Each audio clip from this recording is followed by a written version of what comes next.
दिल्ली में रविदास मंदिर जो हमारे गुरु रायबर उनके मंदिर को ढहाने का काम किया इस बीजेपी की सरकार ने। पर जो प्रतिशोध जो बदला लिया उसको लेकर बीजेपी की सरकार ने उनके ऊपर एनएसए लगाने का काम किया, जिसको रास्ता बोली जाती है। 1.5 साल के बाद तिहाड़ जेल के बाद छूटने का काम किया है कि जिस भाई को हिंदू होने पर गर्व है वो अपने तिराहे चौराहे पर जाकर एक ठेला जो होता है खाने पीने की जो चीज है वो लगा ले जाकर, और उसको 4 दिन में ही पता लग जाएगा कि वो हिंदू है, कि वो चमार है, कि वो वाल्मीकि है, कि कठेरिया है। उधर पेट भूखे चंद्रशेखर आ जाएगी। उसके अलावा हमारे वोट को तमाम लोग लेने के लिए आते हैं जब चुनाव आता है। बरसाती मेढक जिनको बोला जाता है, जब 5 साल में जब चुनाव होता है तब तो वो आपके दरवाजे पर आएंगे और आपसे कहेंगे हम पुरानी पार्टी दें, फलानी की पार्टी दें, उन्होंने ये किया वो किया, और आपका जैसे ही वोट लिया तैसे ही वो निकल जाएंगे, 5 साल नहीं दिखाई पड़ेंगे। तो ऐसे लोगों से आपको सावधान रहने की जरूरत है। खास तौर से आप लोगों को बरसाती मेढकों से आपको सावधान रहने की जरूरत है।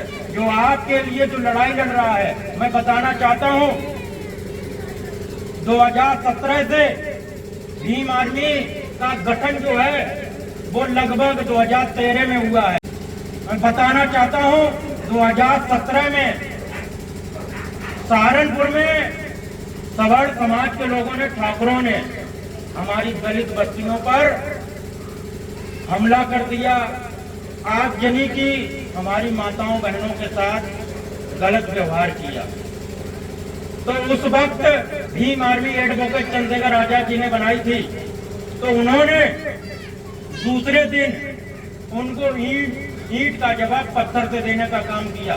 दूसरे दिन भीम आर्मी के लोगों ने ठाकुर की बस्ती पर जाकर वहां पर आक्रमण कर दिया, और आप समझिए कि जो उन्होंने किया था उससे कई गुना ज्यादा हमारे लोगों ने किया, क्योंकि हमारे बाबा साहब ने बताया है कि अब हमें दबना नहीं है। अगर कोई हमारे साथ सोशल अत्याचार करता है तो हमें उसका ईंट का जवाब पत्थर से देना है। अब हमारे लोगों को गांधी नहीं बनना है कि इस गाल पे चाटा पड़ गया तो इस गाल पे भी चाटा खा लो। अब वो नहीं बनना है, हम लोगों को बाबा साहब बनना है, जिन्होंने हमें हक अधिकार दिए, जिनकी बदौलत आज हमें किसी की दया पे नहीं है, आज जो कुछ भी है वो बाबा साहब की बदौलत है। तो इसलिए न डरना है न झुकना है।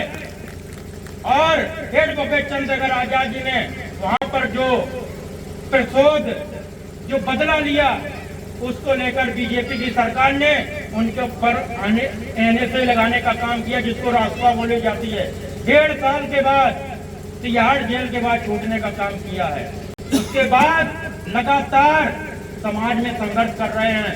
2018 में हमारे एससी एक्ट, जिसको लोग हरिजन एक्ट बोलते हैं, यहाँ पर जो पढ़े लिखे लोग हैं वो समझ रहे होंगे, हमारे एससी एक्ट को इस बीजेपी की सरकार ने खत्म कर दिया था।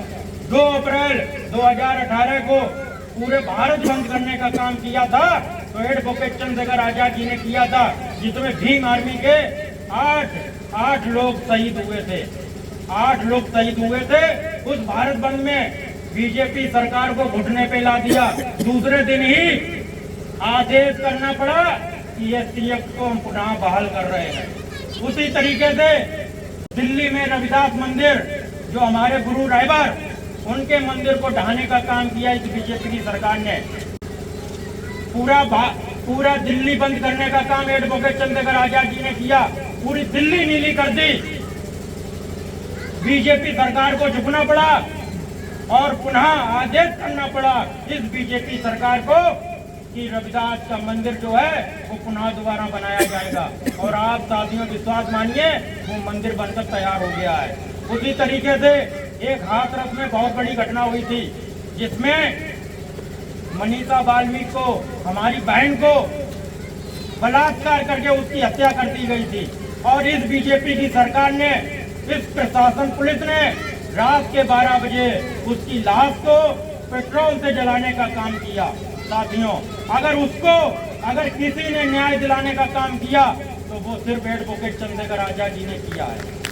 और जो लोग कहते हैं कि हम हिंदू हैं, मैं बताना चाहता हूं, क्या हिंदू धर्म में ऐसी व्यवस्था है जो सूरज होने के बाद मिट्टी को जलाया जाए? यहाँ पर बड़े बूढ़े बैठे, मैं इनसे पूछना चाहता हूँ, नहीं है। फिर भी हमारे लोग हिंदू बने हुए हैं, हिंदू का ढिंढोरा पीटे हुए हैं। मैं बताना चाहता हूँ कि जिस भाई को हिंदू होने पर गर्व है वो अपने चौराहे पर जाकर एक ठेला जो होता है खाने पीने की जो चीज है वो लगा ले जाकर, और उसको 4 दिन में ही पता लग जाएगा कि वो हिंदू है, कि वो चमार है, कि वो वाल्मीकि है, कि कठेरिया है। उसको एहसास हो जाएगा।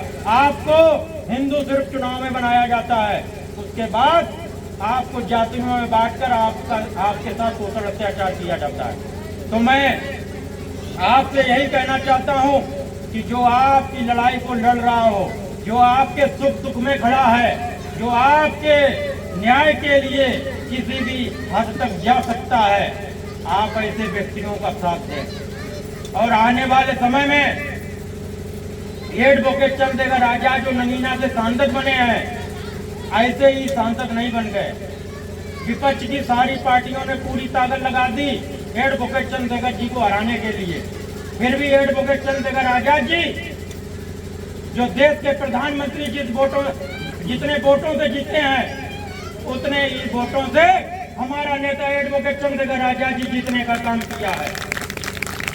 ये ऐसे ही संभव नहीं हुआ है, उसके लिए दिन रात हमारा नेता संघर्ष कर रहा है, हमारे समाज के लिए लड़ने का काम कर रहा है। तो मैं कहना चाहता हूँ कि ऐसे लोगों का साथ दें, ऐसे लोगों का साथ कदापि ना दें जो आपके बरसाती मेढक जो जब चुनाव आता है तो आपके दरवाजे पर आ जाए। तो यही सारी बातें हैं। बस यही कहना चाहता हूँ कि भीम आर्मी आजाद समाज पार्टी के सिपाहियों के कंधों को मजबूत करें, एडवोकेट चंद्रशेखर आजाद जी के कंधों को मजबूत करें। और आने वाले समय में, अभी तो हमारा नेता सांसद ही बना है, तब अच्छे नेता जो है आज वो डरे हुए हैं।